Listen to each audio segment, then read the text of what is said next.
అందరికీ నమస్కారం. ప్రపంచంలో అత్యధికంగా అమ్ముడైన పుస్తకం ఏదో మీకు తెలుసా? దాదాపు 2000 కంటే ఎక్కువ భాషల్లోకి అనువదించబడి కోట్ల మంది జీవితాలను మార్చిన ఆ గ్రంథమే బైబిల్.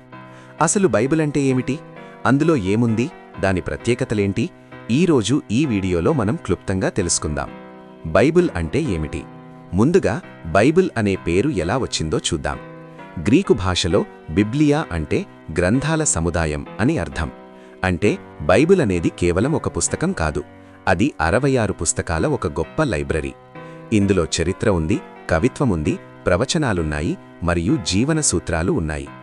బైబిల్ ప్రధానంగా 2 భాగాలుగా ఉంటుంది. మొదటిది పాత నిబంధన, ఓల్డ్ టెస్టమెంట్. ఇందులో 39 పుస్తకాలు ఉంటాయి.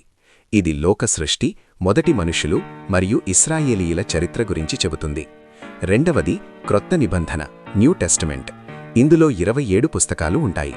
ఇది యేసుక్రీస్తు జననం, ఆయన చేసిన అద్భుతాలు, బోధనలు మరియు మానవాళి రక్షణ గురించి వివరిస్తుంది. బైబిల్ గురించి మీరు తెలుసుకోవాల్సిన కొన్ని అద్భుతమైన విషయాలు ఇక్కడున్నాయి. కాలం: దీనిని రాయడానికి సుమారు 1600 సంవత్సరాలు పట్టింది. రచయితలు: దీనిని దాదాపు 40 మంది వేరువేరు వ్యక్తులు రాశారు. వారిలో రాజులు ఉన్నారు, జాలరులు ఉన్నారు, గొర్రెల కాపరులు ఉన్నారు, చివరకు డాక్టర్లు కూడా ఉన్నారు.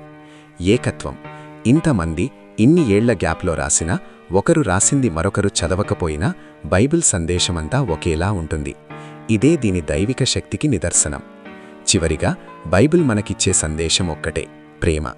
దేవుడు మనిషిని ఎంతగా ప్రేమిస్తున్నాడో, మనిషి తోటి మనిషితో ఎలా ఉండాలో బైబిల్ నేర్పిస్తుంది.